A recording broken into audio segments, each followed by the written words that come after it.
This video revolves around a plot point in the 2019 anime series, The Rising of the Shield Hero, possibly known in some regions under different names. Just one warning, this video will contain spoilers for the first season of the show. If you've already seen the series, or are okay with spoilers, continue right ahead.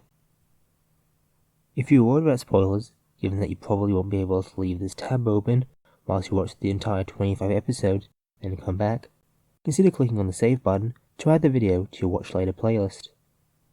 Like the video so you can find it under your liked videos, or just straight up subscribe so you can find the channel later. Now that the spoiler warning is out of the way, let's jump into the video.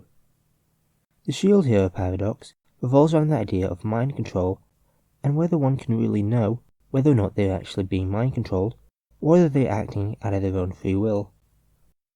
I've decided to call this concept the Shield Hero paradox because I thought about this concept while watching an episode of The Rising of the Shield Hero, and as far as I can tell, there is currently no actual name for this phenomenon.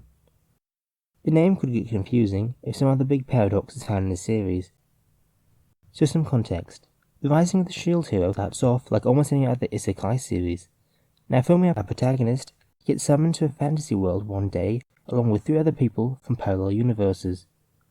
Our protagonist, along with the others, are each summoned along with one of the 4 legendary weapons, Naofumi getting the shield.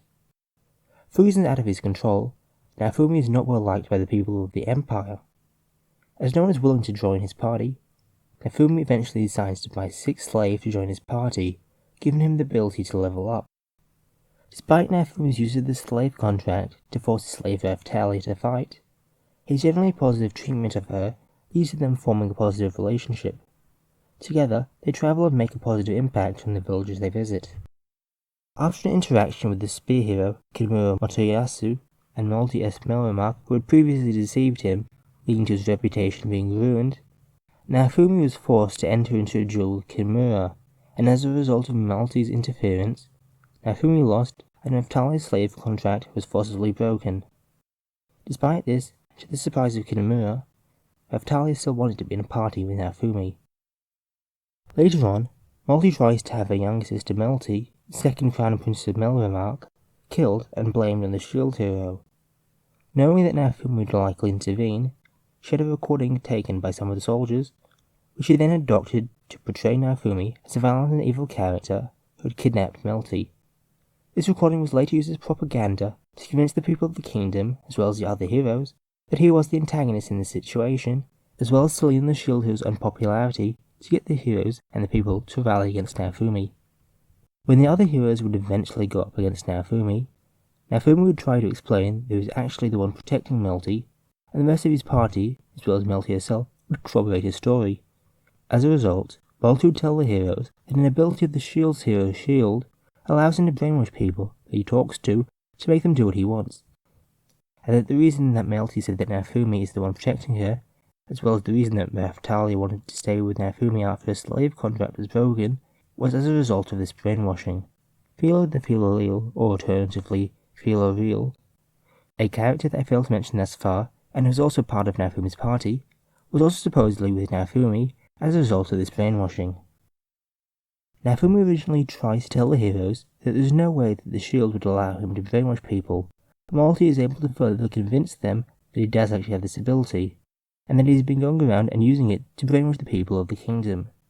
Naofumi then tries to prove his innocence by the fact that if he did actually have this ability, there'd be no need to try to convince them, as he would have been able to brainwash them over the course of the conversation. The sword hero Ren appears to partially believe Naofumi and his arguments, but Ren does not turn to Naofumi's side. Watching this, you may think that other heroes aren't thinking logically, as they'd already be on his side from brainwashing if the shield really did have this ability, but in reality, it isn't that simple. You could consider Naofumi just deciding not to use his ability in this instance, although that wouldn't make much sense, as Naofumi is trying to win them onto his side, and the ability would only benefit him. Instead, we must consider how the person that is supposedly being brainwashed feels. Let's assume the possibility that Naofumi's shield could allow him to brainwash people for a second. How does it work? There is no reason to think that it doesn't work by making the affected people think that what Naofumi is telling them is correct or the right course of action. If this is the case, this means that to the heroes that Naofumi is trying to convince, they're in the right to believe that any doubts they have about the Shield having the ability to brainwash people might just be the effect of the Shield. By not going along with Nafumi's logic, they might just think that they're resisting the power of the Shield, and that if they go over to his side, they might be giving in to the brainwashing, which would put them under the control of Nafumi. Based on this, even though the heroes don't believe Nafumi's claim that his shield doesn't allow him to brainwash others, and instead don't trust what he's saying, despite Nafumi's good use of logic, the heroes listening to him would have no way of knowing if he does or does not have this power.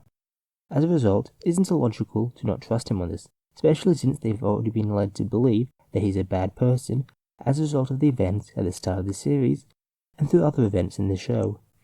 Another side note is they might be persecuted if they go over to Nafumi's side. Even if they trust what Nafumi says, the rest of them don't, the others may think that they've been brainwashed to believe Nafumi. Even if all the heroes believe Nafumi, they have no way of knowing if the others do without revealing whether they do, which again may result in the others believing that they've been brainwashed and result in persecution.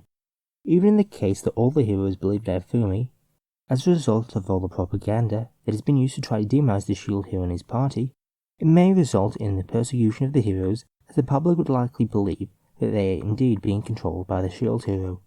This is especially true in the case of the Empire, as it has been shown that the royals have complete authority to do whatever they want, regardless of the people's wishes, and that there be no recourse. In episode 4, Kitamura Motoyasu sets up the idea that Raphtalia had been brainwashed by Nafumi, and the others disputed after seeing the way they behave. This could have been where Malty got the idea of brainwashing from, and the fact that another person was suggesting that the Shield could give Nafumi the ability to control others could have led credibility to this claim. So what do you think? Can someone ever know if their thoughts are being manipulated? That's all for this video. If you enjoyed this video, don't forget to like the video. If you have any comments or ideas for future videos, comment those below, and don't forget to subscribe and click the bell icon to turn on notifications so that you get notified whenever a new video comes out. Probably won't be posting videos very often, so if you want to see more videos like this, try checking out some of my other videos on either my channel Wiz for pop culture videos or an Underlined for videos about games. I'll try to link those channels. And with that, this is the end of the video.